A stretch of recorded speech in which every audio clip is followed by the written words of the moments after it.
Hi guys, welcome back to Conversa podcast and this is Sriram Kaushik. ఇవాళ మన ఎపిసోడ్లో ఒక ముఖ్య అతిథి ఉన్నారు. ఆయన ఎవరో కాదు, బ్రిగేడియర్ వై శ్రవణ్ కుమార్ గారు. 37 ఇయర్స్ ఇండియన్ ఆర్మీకి సర్వీస్ ఇచ్చారు అండ్ వేరియస్ జవాన్స్కి ఆయన ట్రైనింగ్ ఇచ్చారు. ఆల్ ఓవర్ ఇండియా పనిచేసి ఇప్పుడు కరెంట్లీ 2019లో రిటైర్ అయ్యారు. ఆయన మన పాడ్కాస్ట్కి రావటం, ఆయన ఎక్స్పీరియన్సెస్, ఆయన కెరియర్, ఆయన లైఫ్ మనతో షేర్ చేసుకోవటం నిజంగా అదృష్టం. సో ఈ ఎపిసోడ్ చూసి మనందరం ఆయన నుంచి చాలా నేర్చుకుందాం. So stay tuned. నమస్కారం సార్. నమస్కారం. ఫస్ట్ ఆఫ్ ఆల్ మనం పాడ్కాస్ట్ స్టార్ట్ చేసే ముందు మా ఛానల్లో చూస్తున్న ప్రేక్షకులందరికీ, మా ఛానల్ టీం అందరూ, first and foremost we thank you for taking the time and coming here. Me experiences, me knowledge మాతో పంచుకుందాం అని వచ్చినందుకు చాలా చాలా థ్యాంక్స్. దీంట్లోంచి మేము ఒక 10-15% నేర్చుకున్నా కూడా it will be a very valuable experience for us. So thank you once again for being here. Thank you so much for inviting me over. I'm also equally happy. నేను చాలా సంతోషం నా ఎక్స్పీరియన్సెస్ షేర్ చేసుకోవడానికి మీ అందరితో. Basics నుంచి వద్దామండి, roots నుంచి. ఎందుకంటే చాలామందికి ఆర్మీ అంటే ఒక బ్రాడర్ ఇమేజ్ ఉంది, బ్రాడర్ అండర్స్టాండింగ్ ఉంది. కానీ ఇన్డెప్త్గా అసలు ఎలా ఉంటుంది ఆర్మీ, దాంట్లో సెగ్మెంటేషన్స్ ఏంటి, టైప్స్ ఆఫ్ సోల్జర్స్ ఏంటి, అసలు ర్యాంక్స్ ఎలా అలోకేట్ చేస్తారు, బ్రిగేడియర్ అంటే ఎవరు, మేజర్ అంటే ఎవరు, ఇవన్నీ మాకు కొంచెం అండర్స్టాండింగ్ తక్కువ ఉంది చూసే ప్రేక్షకులకి, నాలాంటి వాళ్ళకి. So if you can emphasise a bit on that and let us know about it, so it will be. మన ఆర్మ్ ఫోర్సెస్లో ర్యాంక్ స్ట్రక్చర్స్ అనేది బ్రాడ్లీ 3 రకాలుగా ఉంటుందండి. One is other ranks or normal start అయ్యేది అదర్ ర్యాంక్స్ నుంచి ఉంటారు. Indian arm ఫోర్సెస్లో ఒక separate entity junior commissioned officers అన్నది, అది జనరల్గా చాలా ఆర్మ్ ఫోర్సెస్లో ఉండదు. అది మన దానిలో ఉంది. అది బ్రిటిష్ ఆర్మీ దాని వల్ల మనం ఆ ఇంటర్ఫేస్ అవసరం కాబట్టి this was created. And then you have the officer cadre. These are the 3 broad structures. ఈ 3 ఉన్నాయి. జవాన్ నుంచి ఎంట్రీ లెవెల్ నార్మల్గా 10th స్టాండర్డ్, కొన్ని టెక్నికల్ వాటికి నాలెడ్జ్ లెవెల్స్ అది అవసరం ఉన్న వాటికి 12th లెవెల్ ఉంటుంది. సర్వీస్ చేశాక, కొన్నేళ్ల సర్వీస్ చేశాక జవాన్ నుంచి వాళ్ళు జేసీఓస్కి ప్రమోట్ అవుతారు. కొద్దిగా చాలా తక్కువ పర్సెంటేజ్ వీటిలో కూడా ఆఫీసర్స్ అవ్వడానికి స్కోప్ ఉంటుంది. వీళ్ళకి ఎగ్జామ్స్ అవన్నీ ఉంటాయి. ఆర్మీ కెడెట్ కాలేజ్ ఉంది. జవాన్లు కూడా అది క్లియర్ చేసుకుని వాళ్ళు కూడా ఆఫీసర్స్ అవ్వవచ్చు. ఆఫీసర్స్ది సపరేట్ ఎంటిటీ ఉంది. అగైన్ 12th లెవెల్లో basically NDA, National Defence Academy Khadakwasla, తర్వాత టెక్నికల్ ఎంట్రీస్ అనే వెరైటీ ఉన్నాయి. అది 12th తర్వాత అవుతుంది. మిగతావి గ్రాడ్యుయేట్ ఎంట్రీస్, బేసికల్లీ గ్రాడ్యుయేషన్ తర్వాత engineering or otherwise various training establishments ఉన్నాయి, దాని ద్వారా అవుతాయి. ఇప్పుడు ఇందాక అడిగినట్టే మనకి బ్రిగేడియర్ శ్రవణ్ కుమార్ గారు అన్నాం. చాలామంది కల్నల్ అని ఉంటుంది, మేజర్ అని వింటూ ఉంటాము. సో ఈ హైరార్కియల్ సిస్టంలో ఈ ర్యాంక్స్ అనేవి లేదా ఈ మాటలు అనేవి where do you emphasize on it అండి? అంటే like how people earn these ranks and how do they grow through these? ఇది army is a very hierarchical organization అండి. అది అవసరం కూడా కొంతవరకు. నార్మల్గా వాళ్ళు సెలెక్ట్ అయ్యాక ఆఫీసర్స్ కమిషన్ అయినప్పుడు వాళ్ళు లెఫ్టినెంట్ ర్యాంక్ నుంచి స్టార్ట్ అవుతారు. లెఫ్టినెంట్ నుంచి క్యాప్టెన్, క్యాప్టెన్ నుంచి మేజర్, మేజర్ తర్వాత లెఫ్టినెంట్ కర్నల్, దాని తర్వాత సెలెక్షన్ ర్యాంక్స్ అని ఉంటాయి. Colonel, brigadier, major general, lieutenant general, general, and then obviously we have field marshals. భారతదేశంలో 2 field marshals. First field marshal Manekshaw చేశారు, తర్వాత field marshal Cariappa, who was the first Indian to become the army chief. Okay, ఇప్పుడు ఇంత కష్టపడి ఇంత మెంటల్గా, ఫిజికల్గా strong అయిన తర్వాత that one day where you become an army officer, where you cleared your training, passed all the assessments, ఆ feeling, ఆ డే మీకు గుర్తుందా? మీ ఇంట్లో వాళ్ళు ఎలా రియాక్ట్ అయ్యారు? How where you feeling as an achievement? Yeah because నేను ఎన్డీఏ జాయిన్ అయ్యాను. ఎన్డీఏ 3 years ట్రైనింగ్ తర్వాత ఆర్మీ వాళ్ళు ఐఎమ్ ఇండియన్ మిలిటరీ అకాడమీ దేహ్రాదూన్కి వెళ్తారు. నేను ఎన్డీఏ క్లియర్ అయిన ఫినిష్ అయ్యాక passing out parade it's a grand affair. చూడ్డానికి చాలా గ్రాండ్గా ఉంటుంది. ఆ టైం మా పేరెంట్స్ కూడా వచ్చారు. వాళ్ళు అప్పుడు పూనాలో పోస్టెడ్ ఉండేవారు. So it was a very very happy moment.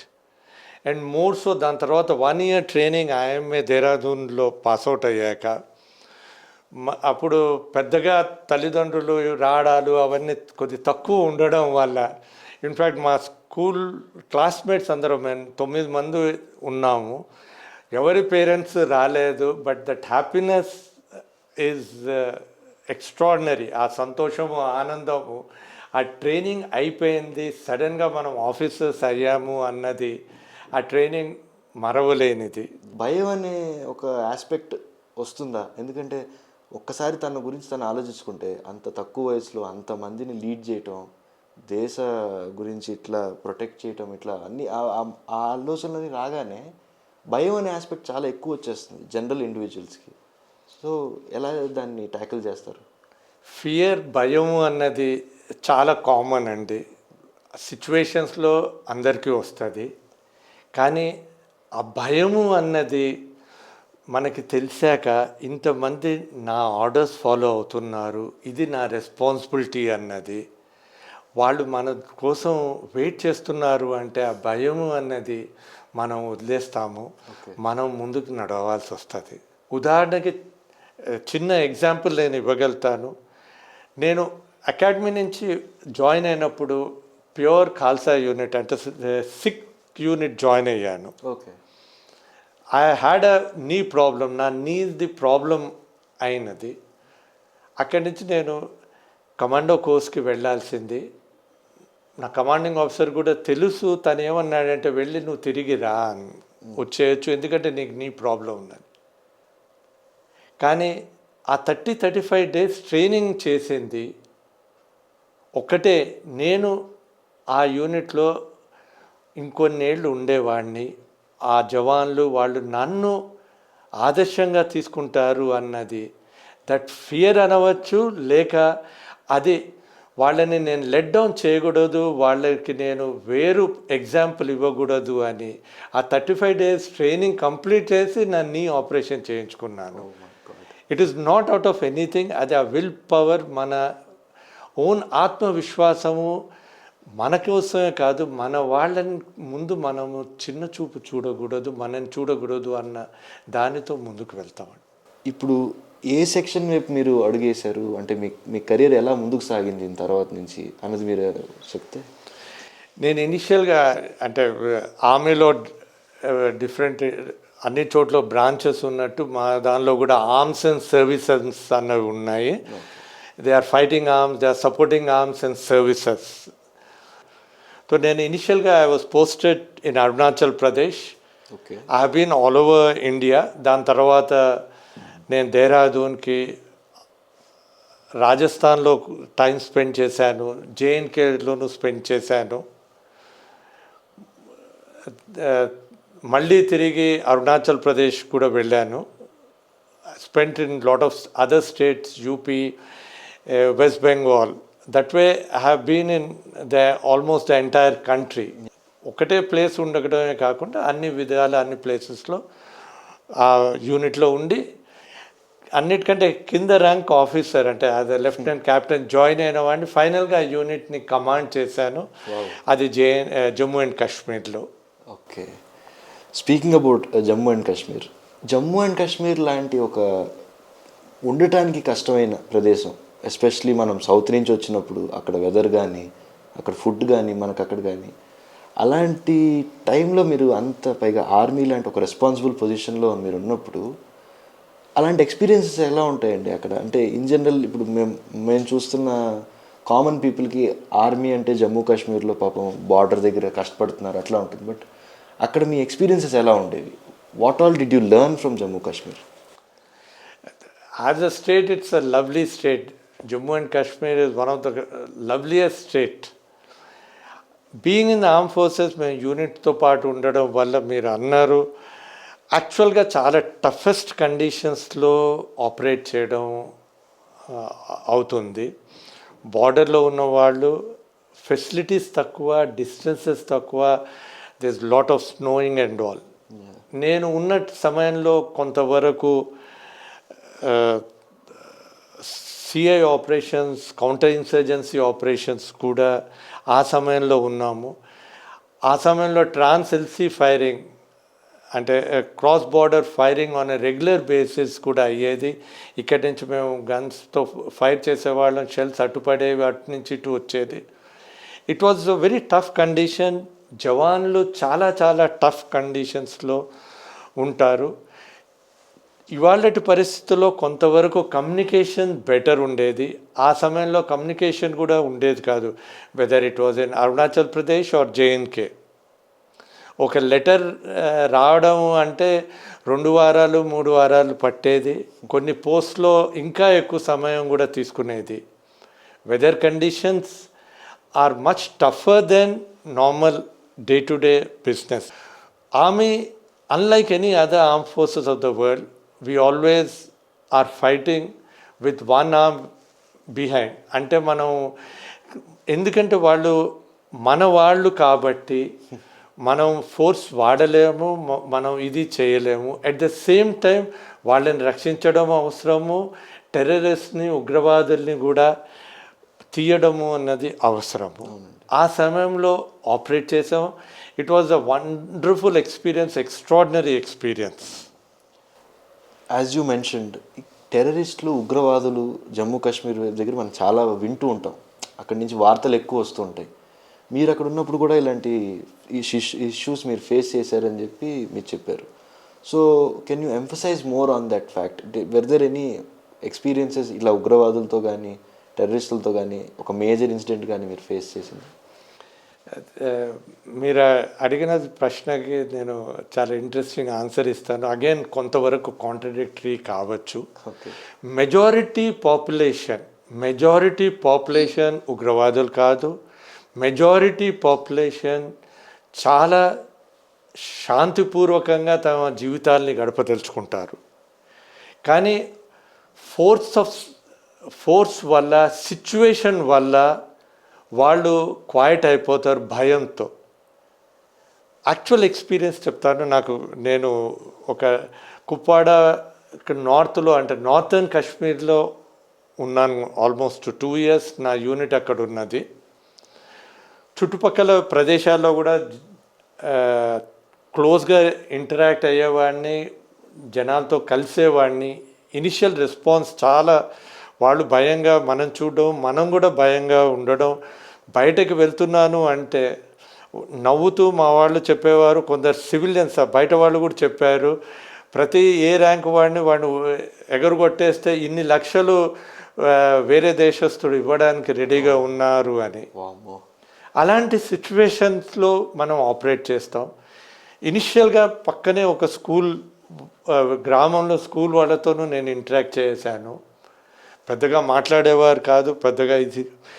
After few months చాలా క్లోజ్గా చాలా షేర్ చేసేవాడు.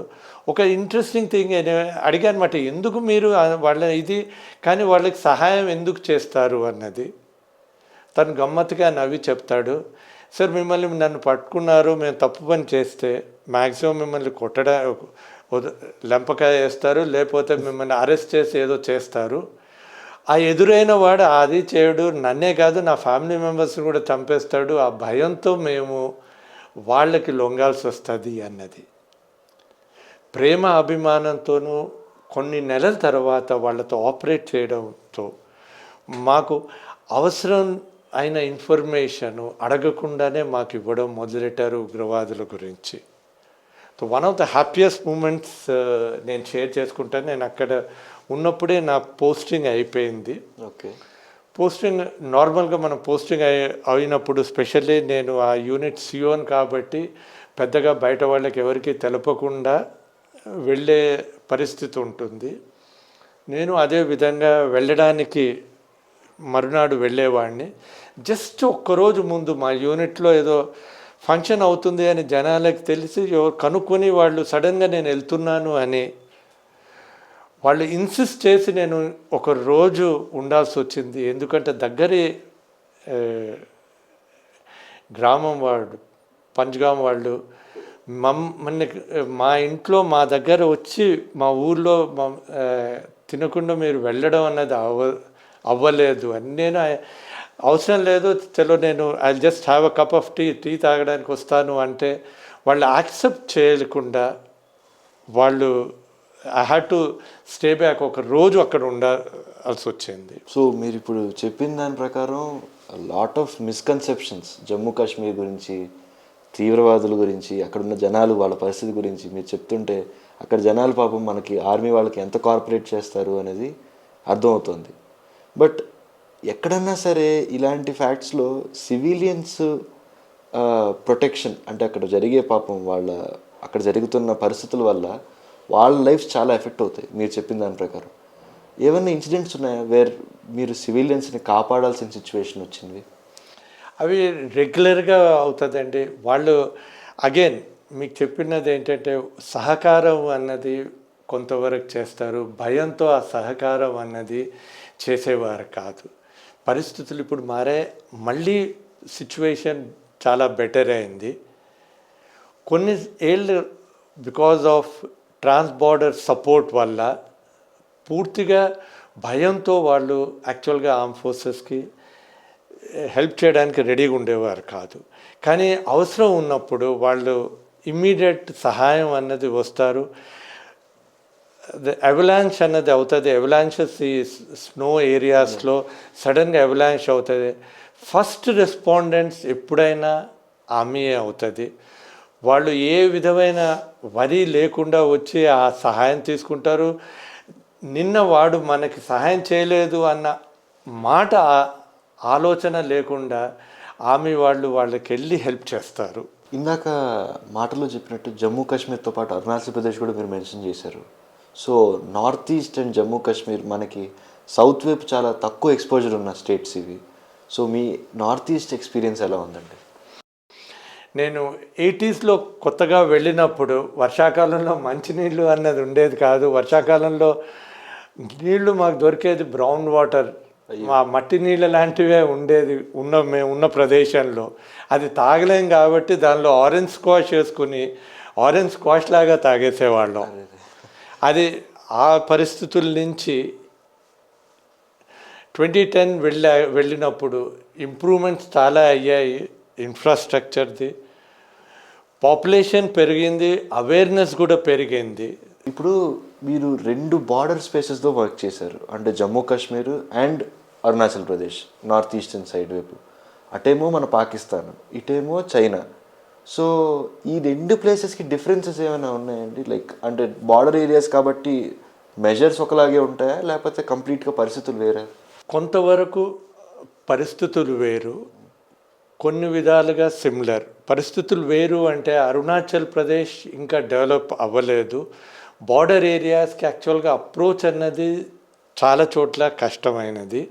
Compared to Jammu and Kashmir కొంతవరకు రోడ్ నెట్వర్క్స్ అవన్నీ చాలా వరకు బాగానే ఉన్నాయి. ఇప్పుడు లదాఖ్ ఏరియాలో specially eastern part of it, అది కూడా చైనాతో పాటు మనకు బార్డర్స్ ఉండడం వల్ల 2020లో అది చాలా ఫ్లేరప్ అయింది. గల్వాన్ కామన్గా మనం మాట్లాడే ఏరియా.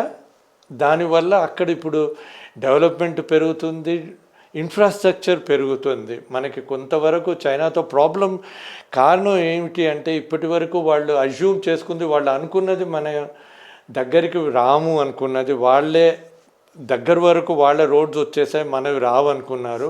మనం డెవలప్ చేసుకుని మనం అక్కడి వరకు చేరుతున్నాము అనగానే వాళ్ళకు కూడా ఒక విధమైన భయం అనవచ్చు, ఒక విధమైన ఇన్సెక్యూరిటీ వల్ల వాళ్ళు ఎగ్జర్ట్ చేసే ప్రయత్నంలో ఉన్నారు. ఓకే, ఈ రెండిట్లో మీరు టఫ్ అంటే అరుణాచల్ ప్రదేశ్ అని అంటారండి, గివెన్ అక్కడ తక్కువ ఇన్ఫ్రాస్ట్రక్చర్, తక్కువ డెవలప్మెంట్ ఉంది కాబట్టి as an jawan? Other than ఆ టాప్ పీక్స్ కాకుండా అదర్ దెన్ హిమాలయాస్ ఏ ప్రదేశంలో కూడా ఆ హైట్ కాన్ఫ్లిక్ట్లో ఉన్న ప్రదేశాలు ప్రపంచంలో లేవు. అలాంటి చోట్ల మన నార్మల్ జవాన్స్ అక్కడ ఆపరేట్ చేస్తారు. అది unbelievable and it is one of the toughest places anybody can serve. ఎవరైనా అక్కడ ఉండడమే కష్టం అవుతుంది.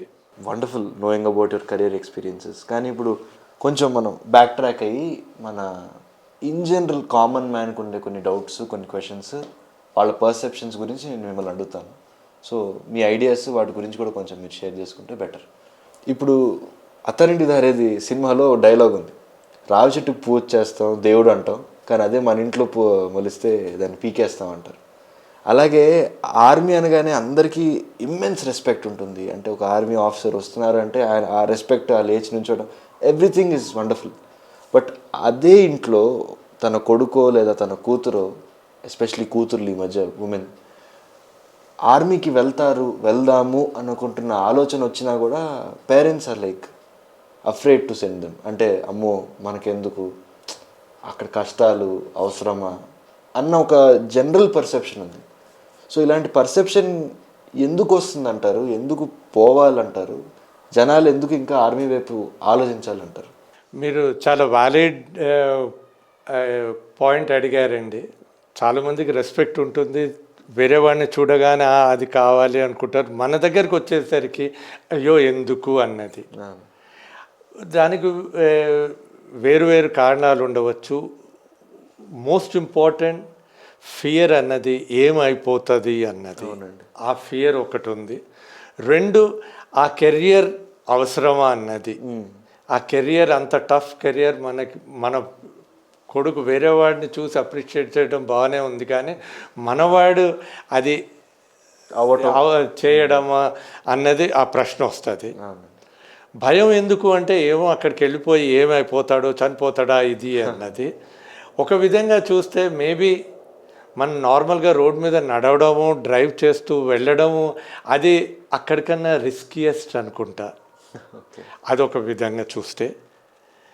రెండు, ఈవెన్ వితిన్ ఇవాళ సమాజంలో ప్రతి స్టూడెంట్ అయినా, ప్రతి ఉద్యోగం చూస్తున్నవాడు ఫస్ట్ థింగ్ ఏమంటే నేను సాఫ్ట్వేర్కి, నేను సాఫ్ట్ జాబ్స్కి వెళ్ళడానికి నేను కోర్ కాంపిటెన్సీ, కోర్ ఇంజనీరింగ్ ఎందుకంటే కష్టపడాలి అనుకుంటాము అన్న ఐడియాతో ఉంటారు. This is one step forward, couple of steps ahead of it. Exactly. ఎందుకు అంటే లైఫ్ అంత సింపుల్ కాదు. నేను ఆర్మ్ ఫోర్సెస్లో ఉన్నప్పుడు ఇట్స్ 24/7 జాబ్. 24/7 జాబ్ అంటే యాక్చువల్గా 24/7 జాబ్. ఏ సమయంలో కూడా అవసరం ఉంటే నేను యూనిట్లో ఉంటాను. నేను నా ఫ్యామిలీ గురించి ఆలోచించకపోవచ్చు. అదే విధంగా నార్మల్ పరిస్థితుల్లో నార్మల్ ఉద్యోగం చేసేవాడికి ఉండకపోవచ్చు. అవునండి. కానీ అది ఆ విధంగా ఉన్నా కూడా ఎందుకు అది సాటిస్ఫాక్షన్ అన్నది, ఆ జాబ్లో నేను యాజ్ అన్ ఆర్మీ ఆఫీసర్ ఆ సాటిస్ఫాక్షను ఇవాళ ఆలోచించినా కూడా అది ఏ విధమైన జాబ్ నాకు ఆ సాటిస్ఫాక్షన్ ఇస్తుంది అని నేను అనుకోను. It is the only profession wear somebody may give his life. తన జీవితం మీ రక్షణ కోసం ఇవ్వచ్చు, మీరు వేరే వాడి రక్షణ కోసం తమ జీవితం అర్పణ చేయవచ్చు. That is the only profession. That is the reason why the selection system for officers is slightly different from any other selection system. అందువల్లే ఈ సెలెక్షన్ సిస్టమ్ కూడా వేరు. ఎందుకంటే మనిషి personality as a overall person కోసం చూస్తారు, నాట్ ఎంత చదువుకున్నాడు ఏమిటి అన్నది. అవునండి. సో అఫ్కోర్స్ మీరు మాట్లాడుతుంటే నాకు ఇప్పుడు రిగ్రెట్ అనిపిస్తుంది నేను ఎందుకు ఆర్మీ జాయిన్ అవ్వలేదని. But I'm sure there are many viewers who are very much interested and keen to consider army as an option.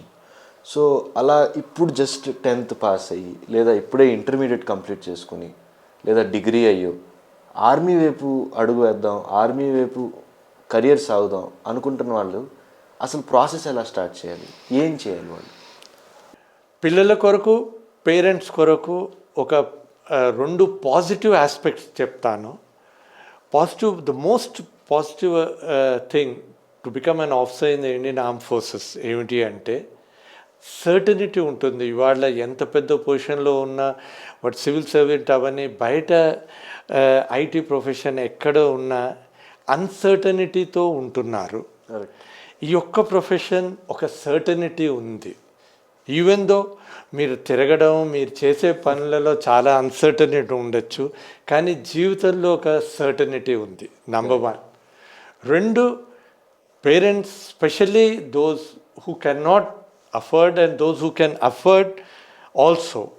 This is one, the moment you get commission, మీరు training join అయ్యాక దాని తర్వాత మీకు ఖర్చు అనేది లేనే లేదు.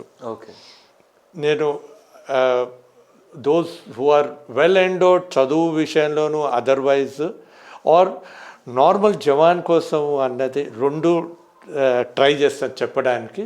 ఫస్ట్ ఆఫీసర్స్ కోసం సెలెక్షన్ మీకు పూర్వం చెప్పినట్టు 2 లెవెల్స్లో ఉంది. ఒకటి 10+2 తర్వాత 10+2 తర్వాత NDA national Defence academy exams అవుతాయి. అది for army, navy, air force కొరకు. ఆ ఎంట్రన్స్ ఎగ్జామ్ పాస్ అయ్యాక you go through service select అవుతే మీరు జాయిన్ అవుతారు.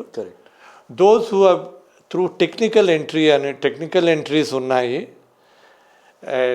అది మనం ఇంజనీరింగ్ అంటే ఎంపీసీ చేసిన వాళ్ళు జేఈ మెయిన్స్ ర్యాంకింగ్ బట్టి షార్ట్ లిస్ట్ చేసి వాళ్ళని పిలుస్తారు. Again they go through the service selection. Okay, అది 10+2 తర్వాత.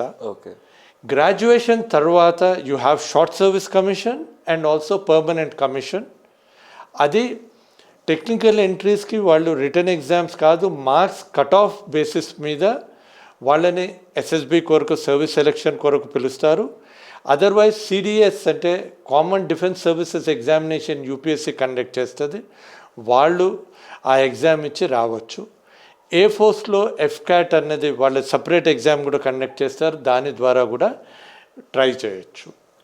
వీటన్నిటిలో రిటర్న్ ఎగ్జామ్ అయ్యాక సర్వీస్ సెలెక్షన్ ఎస్ఎస్బి అన్నది 5 day ఉంటుంది. He has to go through that process. అది ఆఫీసర్స్ కొరకు.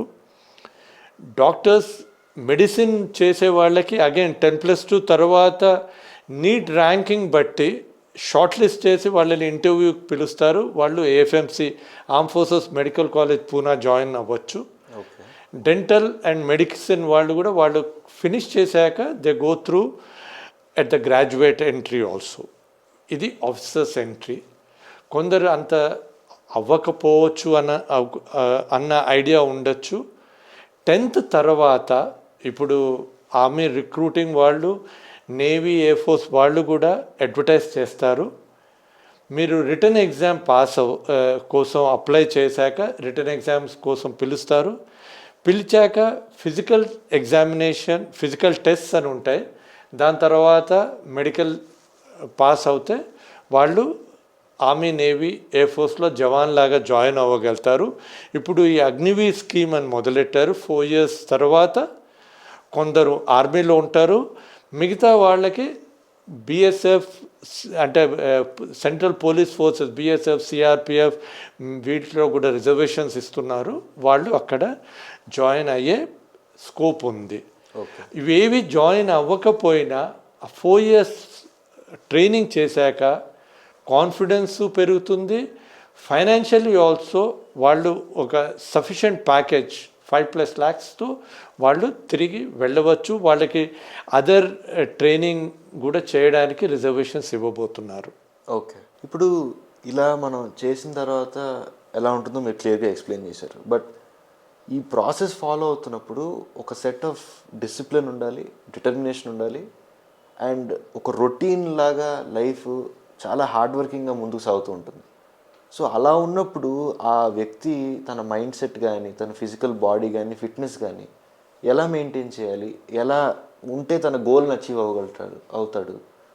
ఒకటి ఏంటంటే మనం ఫస్ట్ స్టెప్లో మనం జాయిన్ అవ్వాలి అనుకుని మనం ప్రయత్నం చేయగానే in fact majority of the cases అక్కడే ఆగిపోతాయి.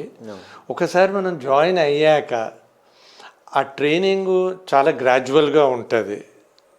చాలా గ్రాడ్యువల్గా ప్లస్ కలిసి చేస్తుంటాం కాబట్టి ఆ ట్రైనింగ్ వదలడం అన్నది చాలా చాలా లిమిటెడ్ పర్సెంటేజ్ ఉంటుంది. ఓకే. అదర్వైజ్ ఈవెన్ ఆ కొద్దిగా వీక్ ఉన్నవాళ్ళు కొద్దిగా ఉన్నవాడిని ఏ విధంగా వాడిని కలిపి ట్రైన్ చేసుకుంటూ ముందుకు తీసుకెళ్తారు. ఓకే. అది నార్మల్గా అది అవుతుంది. ఇన్ఫ్యాక్ట్ నేను అగైన్ ఒక ఇంట్రెస్టింగ్ థింగ్ చెప్పగలుగుతాను. అగైన్ 2004 to 2006 నేను OTA చెన్నైలో ఉన్నాను. Where boys and girls both of them get train. ఆ సమయంలో విమెన్ ఎంట్రీలో వాళ్ళు జస్ట్ 6 months ట్రైనింగ్ చేసేవారు. ఆ 6 monthsలో ఆ మార్పు అన్నది ఆ అమ్మాయి అకాడమీ ఎంటర్ అవ్వడము చూస్తే ఈ అమ్మాయి అసలు ఏమన్నా చేయగలుగుతుందా అన్న ఆ ప్రశ్న వచ్చేది. ఓకే.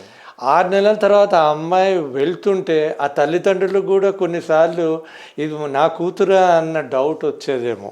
ఓకే. ఆ డిటర్మినేషన్, ఆ యాటిట్యూడ్ అనేది ఇంకో ఎగ్జాంపుల్ ఇస్తాను.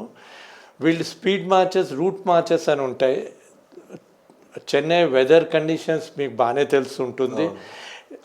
చాలా టెంపరేచర్ ఎక్కువ, చాలా హ్యూమిడిటీ కూడా ఉంటుంది. ఆ హ్యూమిడ్ కండిషన్స్లో వీళ్ళు 20 kilometers 30 kilometers రూట్ మార్చ్ కోసం వెళ్ళేవారు. ఆ రూట్ మార్చ్ చేస్తున్నప్పుడు డ్రాప్అవుట్ అన్నది చేయలేక వదిలేయడం అన్నది కొన్నిసార్లు అయ్యేది. కానీ నా 2 yearsలో ఏ లేడీ కెడెట్ అమ్మాయి ఒక్కసారి కూడా డ్రాప్అవుట్ అన్నది చూడలేదు. ఏడ్చేది, అయ్యో నేను ఇదైపోతాను అదైపోతాను. అంబులెన్స్ వెనకాల వచ్చేది, మేము అడిగేవాళ్ళు, అమ్మ నువ్వు పడిపోయేదానివి ఉండేటట్టున్నావు, నిన్ను అంబులెన్స్లో తీసుకెళ్దాము అంటే ఆ విల్ పవర్ అన్నది మనిషిలో ఉండడం వల్ల ప్లస్ ఆత్మగౌరవం, దట్ సెల్ఫ్ అన్నది వేరే వాళ్ళు చేస్తుంటే నేను ఎందుకు చేయకూడదు అన్నది, దానితో వాళ్ళు ట్రైనింగ్ కంప్లీట్ చేసి వెళ్ళిపోయేవారు. ఆఫ్టర్ 6 months ఆఫ్ ట్రైనింగ్, ఇప్పుడు విమెన్ ఎంట్రీ కూడా 1 year ట్రైనింగ్ చేస్తున్నారు. అప్పుడు 6 months ఉండేది. 6 months ట్రైనింగ్ తర్వాత అమ్మాయిల్ని కూడా కొందరిని అబ్బాయిల మధ్యలో నుంచోపెట్టేవారు స్ట్రెంగ్త్ సమానం చేయడానికి. అన్లెస్ ఎవరైనా చెప్పాక ఆ స్క్వాడ్లో అమ్మాయిలు కూడా ఉన్నారు అంటే అంతవరకు బయట వాళ్ళకి ఎవరికి తెలిసేది కూడా కాదు. అంత మార్పు అన్నది వచ్చేస్తుంది ఆ ట్రైనింగ్లో. బట్ ఇప్పుడు ఇన్ జనరల్ కొన్ని మిత్స్ ఉన్నాయి about army, are there are some areas that most of the common people don't know, such as army అనగానే మనకి బార్డర్ దగ్గర పాపం అలా కష్టపడుతూ గన్ను పట్టుకుని ఆ మంచులో అలా ఒక విజువల్ వస్తుంది. మన సినిమాలు చూడడం వల్ల వాటి వల్ల ఒక విజువల్ వచ్చేస్తుంది. What are the unknown hardships అండి? లైక్ అంటే వాళ్ళు మనకి యూజువల్గా కామన్ పీపుల్కి తెలియకుండా వాళ్ళు పడే కష్టాలు ఎలాంటివి? అంటే ఫ్యామిలీతో రిలేషన్స్ ఎలా ఉంటాయి, ఫ్రెండ్తో రిలేషన్ ఎలా ఉంటుంది, లేదా తన డే టు డే యాక్టివిటీ ఎలా ఉంటుంది ఇన్ జనరల్? యాక్చువల్లీ ఆమె నార్మల్ ఉద్యోగం అన్నది ఇట్ ఈస్ అ జాబ్ అని అంటాము. But when I join the arm forces join అవుతే it is actually a way of life అనవచ్చు. ఎందుకంటే మన లైఫ్ మొత్తము అదే సెంట్రిక్గా ఉంటుంది. బయట ఏదో నేను ఉద్యోగం చేశాక 6 గంటలు 8 గంటలు చేసి తర్వాత నా ఓన్ జీవితం గడపచ్చు, ఆ విధమైనది ఇక్కడ ఉండదు. అది most important aspect. 2, to a great extent రకరకాల ప్రదేశాలకు వెళ్ళచ్చు. మన పిల్లలు ఫ్యామిలీస్తో షిఫ్ట్ అయ్యేవాళ్ళు కొన్నిసార్లు ఫీల్డ్ ఏరియాస్లో అసలు ఫ్యామిలీస్ కూడా వెళ్ళే పరిస్థితి ఉండదు. అదర్వైజ్ తిరుగుతూ ఉండడం వల్ల పిల్లలు కూడా కొంతవరకు ఎఫెక్ట్ అవ్వచ్చు. ఉదాహరణకి my own son and daughter, వాళ్ళు 12th class ఫినిష్ చేసే లోపల ఒకడు 10 schools చూశాడు, ఇంకోటి 11 schools చూశాడు. So the change which takes place అది పెద్దగా వేరే వాళ్ళకి అర్థం అవ్వదు. ప్రతి ఏడాది ఒక కొత్త స్కూల్కి వెళ్ళడం అన్నది. జవాన్స్ అయినా ఆఫీసర్స్ అయినా ఆ ఫ్యామిలీస్తో ఉండడం అన్నది కొద్ది తక్కువ అవుతుంది. కొన్నిసార్లు మన ఫీల్డ్ ఏరియాలో ఉంటే జస్ట్ ఏడాదికి 1-2 సార్లు రావడం అవుతుంది. దానివల్ల పిల్లలు ఎఫెక్ట్ అవుతారు, పని చేసేవాళ్ళు కూడా ఎఫెక్ట్ అవుతారు. ఆ పని చేసేవాడు ఆఫీసర్ ఆర్ జవాన్ చిన్న చిన్న, ఇప్పుడు ఈ మొబైల్ యుగం వచ్చేసింది, వాట్సాప్ యుగం వచ్చేసింది, చిన్న ట్రబుల్ రాగానే అయ్యో నాకు ఇది అవుతుంది అని మెసేజ్ చేసేసరికి అక్కడ ఉన్నవాడు ఎక్కడ ఏ విధంగా ఉన్నాడు అన్నది రియలైజ్ చేయకుండా వాళ్ళని మనం ట్రబుల్ ఇంకా చేస్తాం. అదొకటి. ప్లస్ సపరేషన్ అన్నది అది చాలా ఎఫెక్ట్ ఉంటుంది పిల్లలకి, తల్లిదండ్రులకి. క్వైట్ ఆఫెన్ పిల్లలు వాళ్ళ ఫాదర్స్ డైరెక్ట్ ఇన్ఫ్లుయెన్స్ లేకుండా పెరుగుతారు, పెద్ద కాంటాక్ట్ లేకుండా. అదర్ దెన్ ఆ 2 నెలలు గెస్ట్ లాగా వచ్చారు అనొచ్చు. ఒక విధంగా ఆ టైంలో కూడా ఆ 2 నెలలు సెలవు వచ్చిన వాడు బోల్డన్ని పనులు ఉండడం వల్ల పిల్లల మీద ఫోకస్ చేయకపోవచ్చు. అది ఒక విషయము. Third, at a very young age, because of hardships and effect of weather conditions, health కూడా ఎఫెక్ట్ అవుతుంది. ఎంత మనం ఫిజికల్లీ ఫిట్ ఉండే ప్రయత్నం చేసినా కొంతవరకు హెల్త్ కూడా ఎఫెక్ట్ అవుతుంది. అఫ్కోర్స్ సర్వీస్ చేయడం వల్ల during operations or otherwise casualties అయ్యే అవకాశం కూడా ఉంది. ఇట్స్ వెరీ అన్ఫార్చునేట్, బట్ అవి అవాయిడ్ చేయలేని సిచ్యువేషన్స్ అవి. But armed forces is something which you cannot avoid, it is a must. When they are serving at night, you are sleeping at peace here. అది జనరల్గా మనం అర్థం చేసుకోము. చిన్న ఉదాహరణకి 2020లో సడన్గా చైనా వాళ్ళతో ఆ పరిస్థితులు రాగానే అందరూ దాంతో ఎఫెక్ట్ అయ్యారు. డే టు డే ఏ విధంగా, whether it is northern borders, western borders or at sea, వీళ్ళు ఏ విధంగా చేస్తున్నారు, మనని రక్షణ ఇస్తున్నారు అన్నది అది కామన్గా మనం రియలైజ్ చేయము. అది ట్రబుల్ వచ్చినప్పుడే అది రియలైజ్ చేస్తాము. 1971 ఇప్పుడు చూడడానికి అది లాంగ్ టైం బ్యాక్ అంటాం. ఇండియా పాకిస్తాన్ వార్ అయినప్పుడు నేను సైన్స్ స్కూల్ కోరుకొండ వైజాగ్ దగ్గర ఉండేవాళ్ళం. అప్పుడు బ్లాక్అవుట్స్ అవన్నీ అయ్యేవి. ఇప్పుడు ఎవరినైనా మన సౌత్ ఇండియాలో అడిగితే ఏముంది మనకి, in what way are we affected అనొచ్చు. బట్ ఇవాళటి పరిస్థితుల్లో ఆ ఇంటర్ కాంటినెంటల్ మిజైల్స్తో anybody anywhere in India could be affected. Exactly. అది మనం యాక్చువల్గా అర్థం చేసుకునే అవసరం ఉంది. ఇందాక మాటల్లో మనం a very unfortunate thing casualties గురించి మాట్లాడుకున్నాం. అంటే పని జరుగుతున్నప్పుడు లేదా పనిలో ఉన్నప్పుడు ఒక ఆర్మీ ఆఫీసర్ మరణించడం, ఇలాంటి ఎక్స్పీరియన్సెస్ యూజువల్గా వార్లో అవుతుంటాయి. అంటే ఒక యుద్ధం జరుగుతున్నప్పుడు అలాంటివి తప్పవు. సో మీరు ఎప్పుడన్నా మీ కెరియర్ మొత్తంలో అలాంటి ఎక్స్పీరియన్సెస్ని చూసారా? లేదా మీకు తెలిసిన కలీగ్స్ కానీ మీ తోటి వాళ్ళు కానీ ఎప్పుడన్నా అలాంటి ఎక్స్పీరియన్సెస్ మీతో షేర్ చేసుకున్నారా? కొంతవరకు నేను పర్సనల్లీ చూశాను. డీటెయిల్గా వార్ యాక్చువల్లీ మనం అంటే ఆఫ్టర్ 82 కొన్ని అయిన వాటిలో నేను డైరెక్ట్గా పార్ట్ తీసుకోలేదు. జేఎన్కేలో ఉన్నప్పుడు ఇన్ఫ్యాక్ట్ ఇంట్రెస్టింగ్గా 2002 till 2003 ట్రాన్స్-ఎల్సీ ఫైరింగ్ అన్నది అయ్యేది. ఇప్పుడు కూడా కొంతవరకు బార్డర్ ఏరియాస్లో అవుతుంది. 97-98లో జమ్మూలో ఉండేవాడిని. 2003-04లో నేను అక్కడ కుప్పాడ ఆ ఏరియాస్లో ఉన్నాను. ఇంట్రెస్టింగ్ ఏమయ్యేది అంటే మనం ప్రయాణం చేస్తున్నప్పుడు కొన్ని ఏరియాల్లో వాడు from the other side he use to actually target. అది ఒక విధంగా అదృష్టం అనొచ్చు, కొన్ని విధాలుగా ఎక్కడ వాడు ఫైర్ చేసిన ఆర్టిలరీ షెల్ మన వైపు పడకూడని రూట్లు చూసుకుంటూ వెళ్ళేవాళ్ళము. మనం ఉన్న బంకర్ చుట్టుపక్కల కూడా ఫైరింగ్ అయిన సిచ్యువేషన్స్ ఫేస్ చేసాము.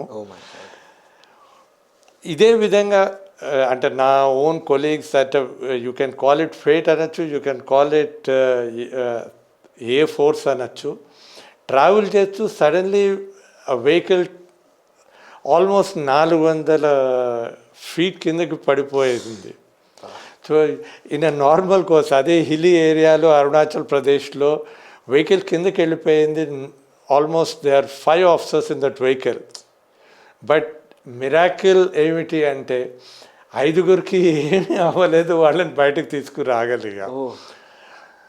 వారం రోజుల తర్వాత ఆ 5గురితో పాటు నేను మళ్ళీ అక్కడికి వెళ్ళి పైనుంచి అక్కడుంది నీ బండి అంటే ఆ పడిన వాడికి నమ్మకం లేదు, నేను అక్కడి వరకు పడి నేను పైకి వచ్చాను అన్నది. ఆ వెహికల్ చూపించేంత వరకు బాబు అక్కడ ఉంది అన్నది. So these are situations which are there live during war, whether it is in Kargil, whether is in Sri Lanka in 87. They are great experiences. నా కొలీగ్ ఉన్నవాడు, వాళ్ళు అంటే కార్గిల్లో అటాక్లో వెళ్తున్నది, ఎదురుగుండా ఫైరింగ్ అవుతుంది, వారం రోజులు వాళ్ళు స్టెప్ బై స్టెప్ హిల్ ఏ విధంగా పైకి వెళ్ళారు అన్నది ఎక్స్పీరియన్స్ చెప్తే, మనం ఫైరింగ్ అవుతుంది, మన తరఫు నుంచి ఫైరింగ్ అవుతుంది, వాళ్ళ తరఫు నుంచి రౌండ్స్ పడుతున్నాయి. క్రిటికల్ సిచ్యువేషన్లో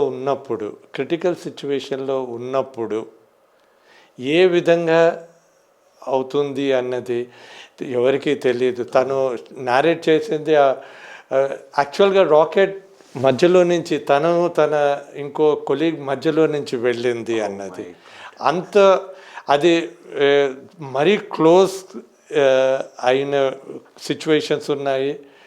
ఒకడికి తగలడం, ఇంకోటికి తగలకపోవడం అన్నది అది ఎవరిది అన్నది చెప్పుకొని ఫేట్ అనొచ్చు, డెస్టినీ అనవచ్చు.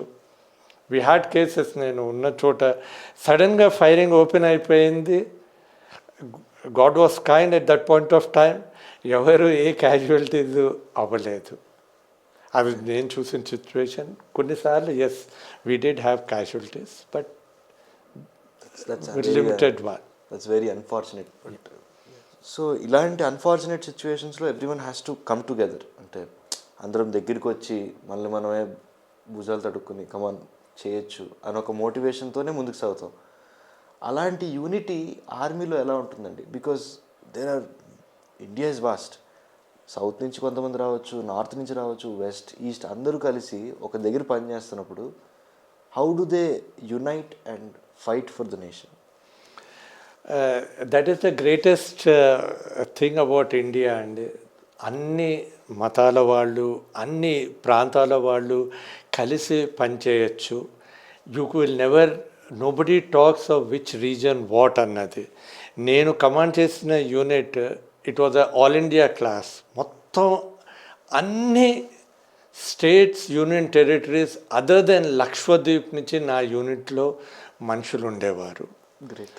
And again religious point of view అంటారా, ఈ ప్రజెంట్ కాంటెక్స్ట్లో most of the units have Sarvadharmasthal అని. నా యూనిట్లో ఒకే రూమ్లో ఇన్ కంటిన్యూటీ ఓ చిన్నది చర్చ్ లాగా, మాస్క్ లాగా, మాస్క్ ఆర్ మస్జిద్ అనవచ్చు, చిన్న గురుద్వారాది, మందిర్ అన్నీ కలిపి ఉండేవి. ఇన్ఫ్యాక్ట్ నేను కమిషన్ అయినది సిక్ యూనిట్లో, ప్యూర్ సిక్, అందరూ సిక్స్ ఉండేవారు. నాకు నార్మల్ మన ఆర్తి రాకపోవచ్చు. ద ఫస్ట్ థింగ్ నేను నేర్చుకున్నది 6 గురుద్వారాలో అర్దాస్ చదవడం అన్నది, అది నేను నేర్చుకున్నాను. ఆర్మీలో the greatest and the most satisfying one is this unity in diversity. ఎవరు ఏమిటి, ప్రాంతం, ప్రదేశం అన్నది ఎవరు ఆలోచించరు. It is same. It is possible that నా మందిర్ పూజ కొన్నిసార్లు యూనిట్స్లో చూశాను, మందిర్ ఉంది, మాస్క్ ఉంది, పండిత్ సెలవు మీద ఉంటే మన రామనవమి, జన్మాష్టమి కండక్ట్ చేస్తున్నది మౌల్వి. అతను మన ఆరతి చదివేవాడు. రివర్స్గా పండిత్జీ కూడా ఆ మాస్క్లో వాళ్ళని లీడ్ చేసేవాడు కూడా. So the one which binds us is this unity. Exactly. The Armed Forces is the greatest organization which talks of unity irrespective of regions, caste and creed. So inka akkada everyone is Indian. There's no aspect that can do. There is no other thing other than he being a Indian. Exactly. ఇదే proper time అంటారా మనుషులు లేదా మన Indians army వైపు ఆలోచించడానికి? ఒక విధంగా చూస్తే ఇది బెస్ట్ టైం అంటాను. ఎందుకు అంటే ఫెసిలిటీస్ పూర్వం కన్నా చాలా బెటర్ అయ్యాయి. రెండు, అగైన్ ఫైనాన్షియల్లీ ఒక విధంగా పూర్వం కన్నా ఇప్పుడు 6th pay commission 7th pay commission తర్వాత కంపారిటివ్లీ చాలా బెటర్ అయ్యింది. దానికన్నా ముందు పెద్దగా సాలరీస్ అదర్ ఫెసిలిటీస్ కూడా తక్కువ ఉండేవి. ఇప్పుడు కొంతవరకు ఇంప్రూవ్ అయ్యింది. Okay. That is in terms of people who want to join. కొందరికి ఏంటంటే ఎక్స్పీరియన్స్ అన్నది కావాలి. కొన్నేళ్ళు సర్వ్ చేసి నేను వెళ్తే బాగుంటుంది అన్న వాళ్ళకి కూడా this would be the best situation. Somebody joins the army as an officer, he spends 5 years, he can go back with this extraordinary experience and he'll do wonders outside. Okay. అదే విధంగా జవాన్ లాగా జాయిన్ అయిన వాళ్ళు ఇప్పుడు ఒక విధంగా అది positive అనొచ్చు. అగ్నివీర్ అన్నది that a person serves for 4-5 years, బయటకు వెళ్ళి తను ఇంకో ప్రొఫెషన్ జాయిన్ అవ్వచ్చు, వేరేది ఏదైనా చేయవచ్చు. At a point of time మీ కెరియర్లో 6,000 people in an year train చేశారు మీరు. How do you identify the potential in jawan? నేనంటే I was the centre commandant of one of the largest centres in the country. ఆ training is gradual. ఎందుకంటే అన్ని ప్రాంతాల నుంచి వస్తారు. So they are put in to squads, they have people వాళ్ళని supervise చేయడానికి squad leaders అని ఉంటారు, who take care of all there ఇది. ఓకే. ట్రైనింగ్ కూడా గ్రాడ్యువల్గా గ్రాడ్యువల్గా పెంచుతారు సో దట్ వాళ్ళకి ప్రాబ్లం అవ్వకుండా ఉండడానికి. ఏ దానిలో వీక్నెసెస్ అవి ఉంటే అవి ఐడెంటిఫై చేసి దాన్ని ఇంప్రూవ్ చేయడానికి ప్రయత్నం చేస్తారు.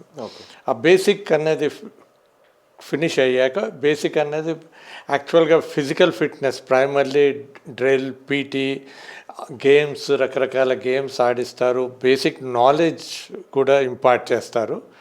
అయ్యాక అడ్వాన్స్ ట్రైనింగ్ అన్నది దానిలోకి వెళ్తారు.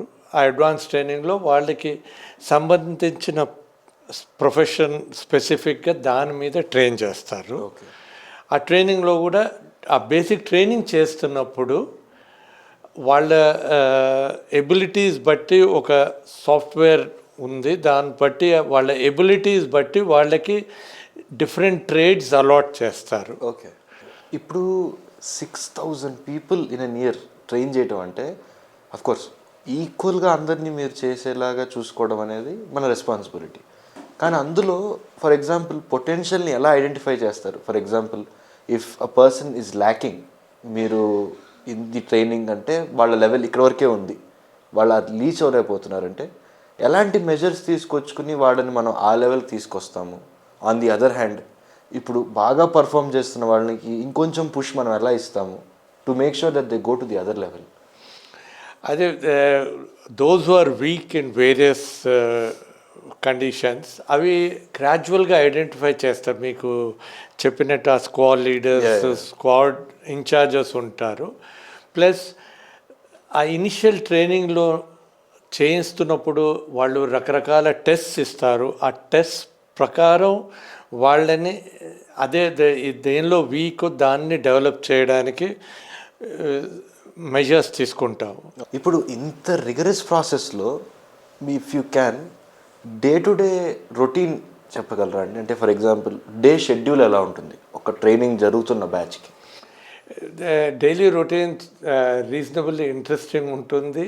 At the same time fully వాళ్ళని బిజీగా ఉంచుతారు. ఎర్లీ మార్నింగ్ వాళ్ళ I'm talking in terms of jawans training చేయిస్తున్నప్పుడు ఎర్లీ మార్నింగ్ వాళ్ళ ఏరియా అదంతా క్లీన్ చేసుకుంటారు. They must be getting up early morning 4:30, 5 4:30, 5 o'clock వాళ్ళు దే గెటప్.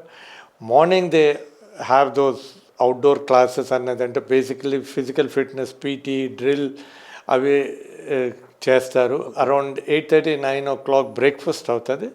మళ్ళీ దాని తర్వాత అరౌండ్ 1:30 వరకు వాళ్ళకి థియరీ క్లాసెస్, క్లాస్ రూమ్స్లో వెరైటీ ఆఫ్ క్లాసెస్ చేయిస్తారు. ఫైరింగ్ అంటే స్మాల్ ఆర్మ్స్ ఫైరింగ్ అవి కూడా వాళ్ళని చేయిస్తారు. ప్రతి irrespective of the religion endeavour ఏంటంటే ప్రతి మనిషి వేరే మతం కూడా అటెండ్ అయ్యేవారు అట్లీస్ట్ 2-3 సార్లు అయినా, సో దట్ వాళ్ళకి అన్నీ అటెండ్ అయ్యాక నార్మల్ కంక్లూజన్ వస్తుంది ఏంటంటే అన్ని మతాలు ఆల్మోస్ట్ ఒకే రకంగా నేర్పుతారు అన్నది. ప్లస్ ఆ అండర్స్టాండింగ్ రావడానికి వాళ్ళని అది కూడా చేసేవాళ్ళు. ద ఎండ్ ఆఫ్ ఇట్ వాళ్ళు యాక్చువల్గా లైవ్ ఫైరింగ్ కూడా చేసేవారు.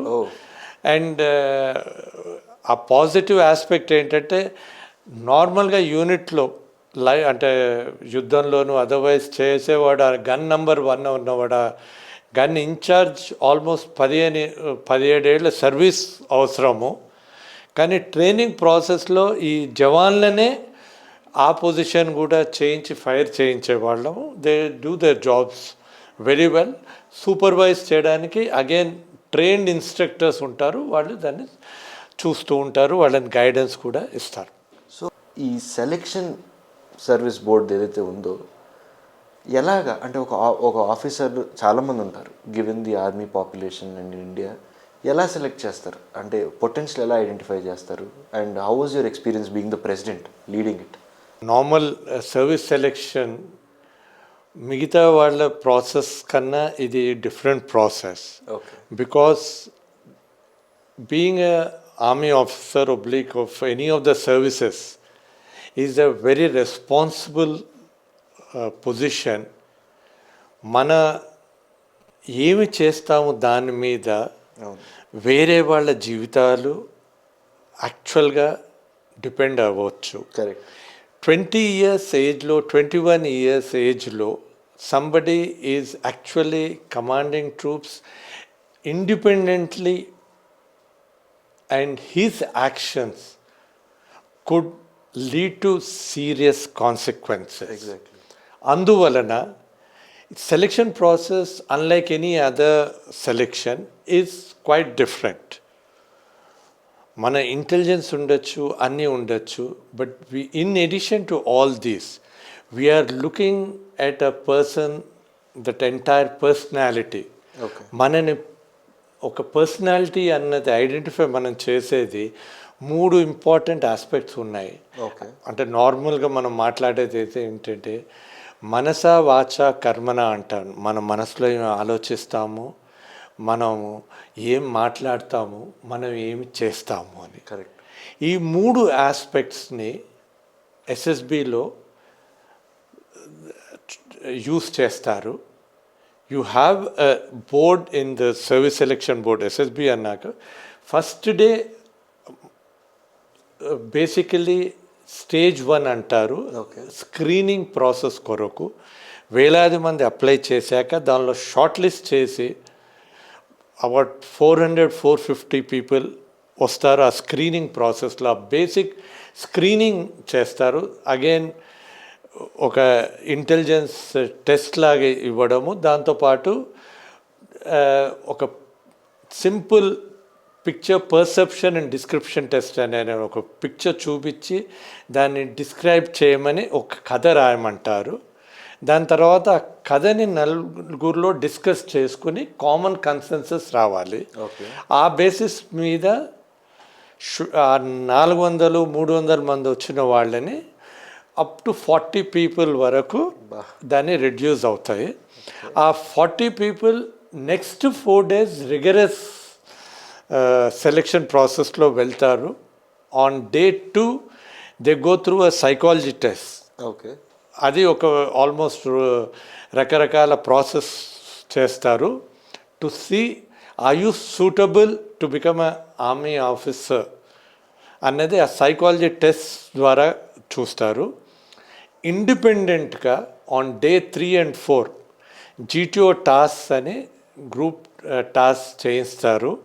ఒక గ్రూప్ అగైన్ 10 మంది 12 మంది గ్రూప్ చేసి వాళ్ళతో యాక్టివిటీస్ చేయిస్తారు.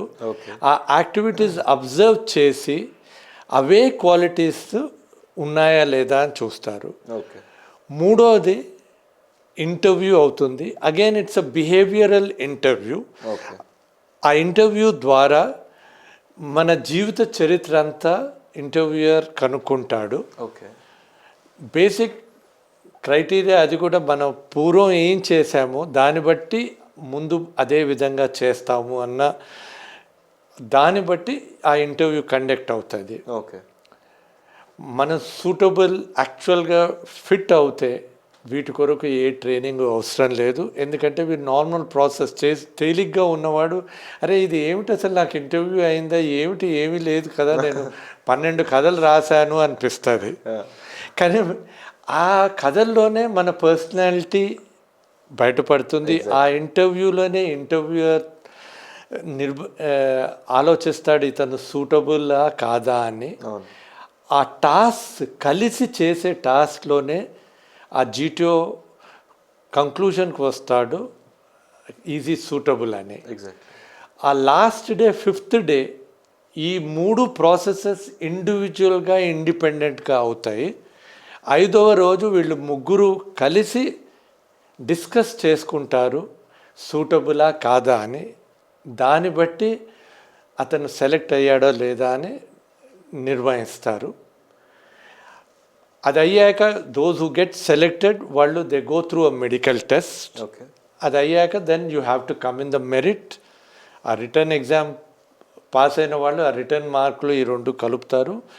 రిటర్న్ ఎగ్జామ్ లేని వాళ్ళు ఈ ఎస్ఎస్బి దీన్ని బట్టి వాళ్ళ మెరిట్ కూడా డిసైడ్ అవుతుంది. So for somebody who is next ప్రశ్న వస్తుందంటే ఏం చూస్తున్నాము అన్నది. కరెక్ట్. అది మీ నెక్స్ట్ ప్రశ్న వస్తుంది.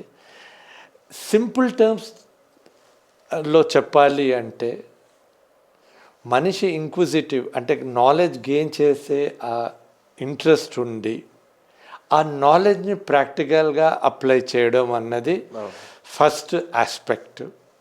రెండో aspect, you want to become an officer, socially మనుషులతో కలిసి పనిచేసే అవసరం ఉంది.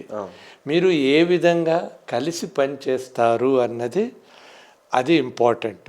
మీరు చక్కగా కలిసి పనిచేసి నిజాయితీగా ఆనెస్టీ, ఇంటిగ్రిటీ, డిసిప్లిన్ లేకపోతే you can never make your subordinates also do the things. Exactly. ఇవి నాన్ నెగోషియబుల్ ఉంటాయి. Somebody whose indiscipline, somebody who is dishonest, he will never get selected. ఈ రెండిటితోనూ మనకి ఆ కాన్ఫిడెన్స్ అవసరం. As a officers a person has to be confident. Carry themselves confidently. He has to have that confidence. అతను కాన్ఫిడెంట్గా చేయగలుగుతాడా అన్నది చూస్తాము. Most important, success or failure లైఫ్లో ఎప్పుడైనా మనకు ఉంటుంది. కానీ ఆ ఫెయిల్యూర్ని ఎదుర్కొని ఏ విధంగా బయటపడగలుగుతాము అన్నది ఇంపార్టెంట్. కంటిన్యూయింగ్ టు దిస్ అండి, ఇప్పుడు రిటైర్మెంట్ తర్వాత ఎప్పుడన్నా అంటే లైక్ ఇన్నేళ్ల service when you look back ఆలోచిస్తే ఎప్పుడన్నా ఎందుకు ఇంత కష్టపడ్డాము అని అనిపించిందా? అంటే so many sacrifices that you've made in relation to your family గురించి, అంటే ఫ్యామిలీతో టైం స్పెండ్ చేయకపోవటము, లేదా మీ పర్సనల్ ఎంజాయ్మెంట్స్ మీరు చెప్పినట్టు కొన్ని వదులుకోవటము, ఎప్పుడన్నా ఆ ఒక్క ఫీలింగ్ అనిపించిందా మీకు ఇట్లా? After retirement absolutely no. Okay.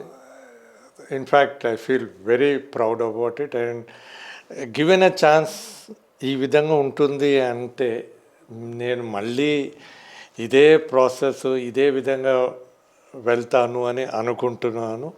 And maybe ఇంకొద్దిగా ఎంజాయ్ చేసి ఇంకా బెటర్గా ఉంటుంది అని నేను అనుకుంటున్నాను. ఎస్, ఈ జర్నీలో ద గ్రేటెస్ట్ సపోర్ట్ అనొచ్చు, సాక్రిఫైస్ సొంతంగా కాకుండా వైఫ్ అండ్ చిల్డ్రన్ అంటాను.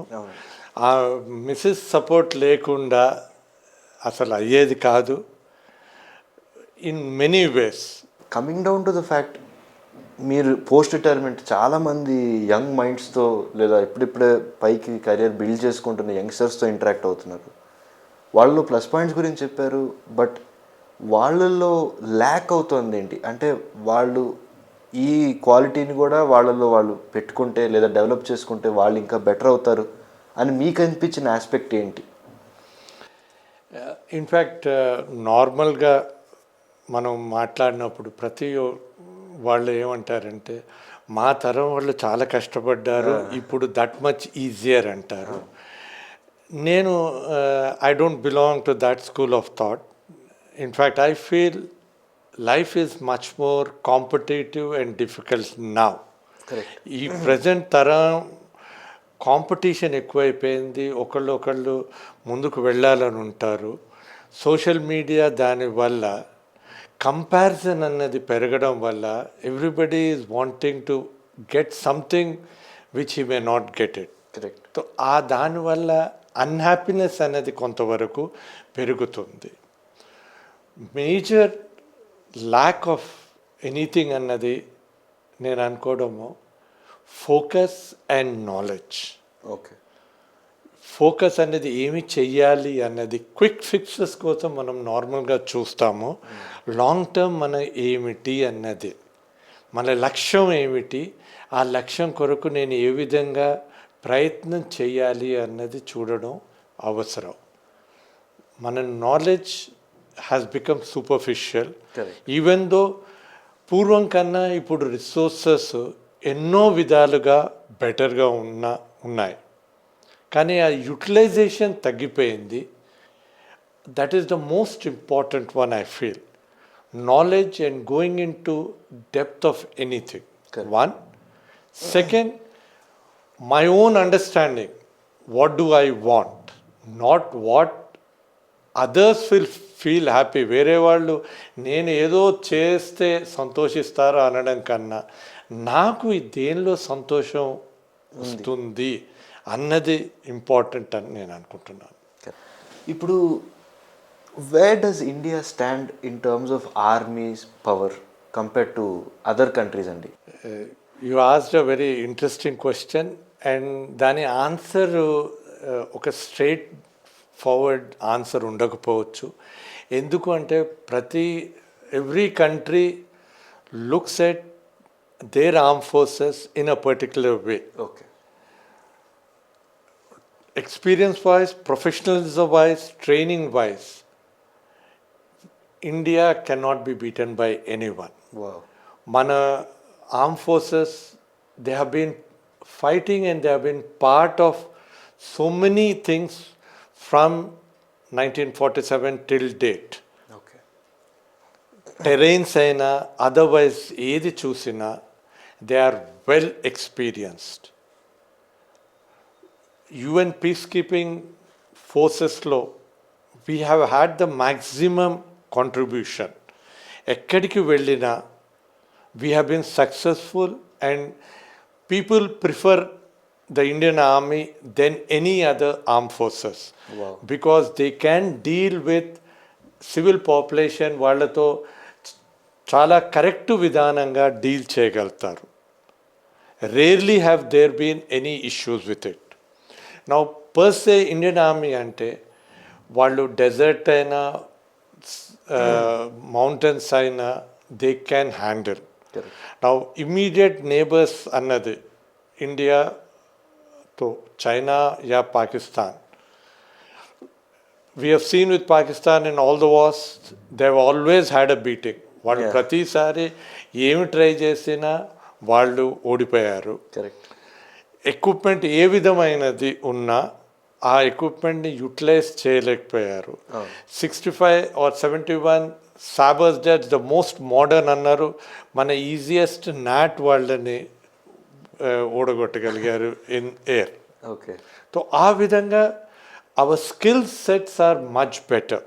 రైట్. మన వాళ్ళు చైనాది కోట్ చేస్తుంటారు 1962 అన్నది. 1962 wherever Indian army and the Chinese army face they had a beating. Correct. దాని తర్వాత 67లో సిక్కింలో స్కర్మిష్ అయింది. They got badly beaten with huge losses. China దాని తర్వాత వాళ్ళు మళ్ళీ అటెంప్ట్ చేయలేదు. Even 62 the famous Battle of Razangla, which unfortunately majority మన అందరం తెలుసుకోలేము, మనం ఏవో మాట్లాడతాము. బ్యాటిల్ ఆఫ్ రజాంగ్లాలో just 114 people led by one major Shaitan Singh, వాళ్ళు 5,000 మంది కన్నా ఎక్కువ చైనీస్ని అక్కడ నిలపగలిగారు. ఆ కంపెనీ 107 పీపుల్ దేశానికి త్యాగం ఇచ్చి చనిపోయారు. But they stop the Chinese moment. ఆ ప్రజెంట్ మనం మాట్లాడుతున్న ఏరియాస్ అన్నీ వాళ్ళు క్యాప్చర్ చేసేవారేమో ఆ రజాంగ్లాది బ్యాటిల్ అవ్వకపోతే. So that was the way we have done. 67 మీకు సిక్కింలో చెప్పాను. రీసెంట్ గల్వాన్లో అయినది కూడా they have taken a beating. అందువల్ల వాళ్ళు ఎక్కడున్నదో అక్కడ ఉన్నారు. ఫిగర్స్ వాళ్ళవి రకరకాల నంబర్స్ ఉన్నాయి. వాళ్ళు చనిపోయిన వాళ్ళు మినిమం 34 వరకు అఫీషియల్గా కూడా వచ్చాయి. అదర్వైజ్ ఇంకా ఎక్కువ కూడా అవ్వవచ్చు. They are untrained people. 62 తర్వాత they went and fought with the Vietnamese. 78లో వియత్నాం బీట్ చైనీస్. అందువలన man to man, 1-to-1 India is extremely well off.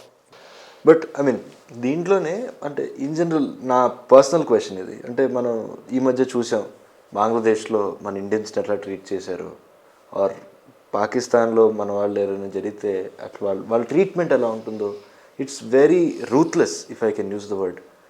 But మనం ఎప్పుడు ఇండియన్ ఆర్మీ ఇలా ఒకరిని ట్రీట్ చేసింది, ఇండియన్ ఆర్మీని ఇంతలా బ్యాడ్గా అట్లీస్ట్ సివిలియన్స్ని ఇలా ట్రీట్ చేసిందని వినాం. What do you think is the difference sir? అంటే వాళ్ళ ఆర్మీకి మన ఆర్మీకి జస్ట్ మెంటాలిటీ డిఫరెన్సా, లేకపోతే ఇన్ జనరల్ మనం why don't we never do that as a person as well? అంత ప్రాబ్లమాటిక్గా కూడా మనం బిహేవ్ చేయం. So why do you think that the differentiation of the discrepancy happens between us and the other armies? Again, it's a question which we should ask ourselves and be proud of. మనం గర్వంగా ఉండాలి. 47 మనకి స్వతంత్రం వచ్చింది.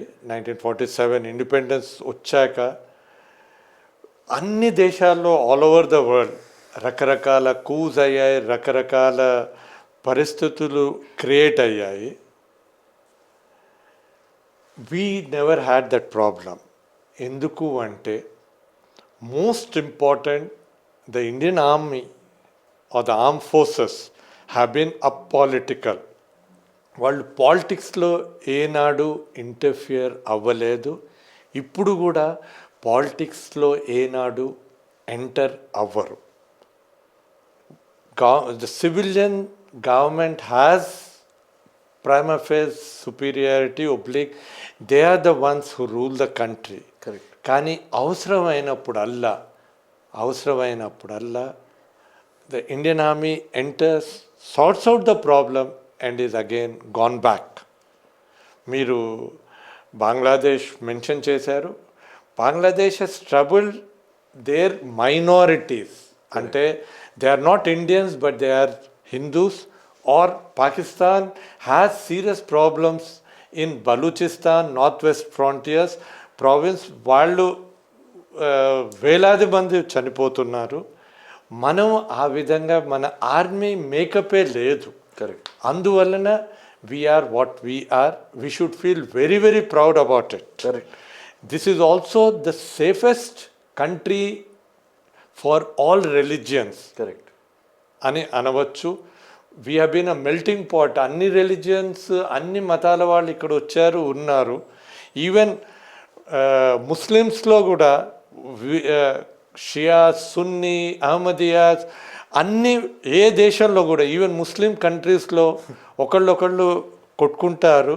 But here they have been together and they have been the safest అంటారు. Correct. So that way we should be feeling proud about ourselves. మనం గర్వంగా ఉండాలి. ఇంత మెల్టింగ్ పాయింట్, ఇన్ని రకాల వాళ్ళు ఉన్న మనం కలిసి ఉంటున్నాము అన్నది. True. Plus army with all its power has never got involved in civil administration or with parties. That is why we are what we are. Correct sir. Amazing. Salute to the Indian army. Thank you. Wonderful అండి talking to you. నాకే చాలా విషయాలు ఇప్పుడిప్పుడే తెలిసాయి మన India గురించి, Indian army గురించి. Course మన పాడ్కాస్ట్ చూస్తున్న చాలామంది వ్యూవర్స్ కూడా అన్నీ ఇప్పుడే తెలుసుకున్నారు ఇలాంటి విషయాల గురించి. అండ్ ఇంకింకా నేర్చుకుంటారు ఇలాంటివి విన్న తర్వాత, వాళ్ళకి ఒక ఇంట్రెస్ట్ డెవలప్ అవుతుంది.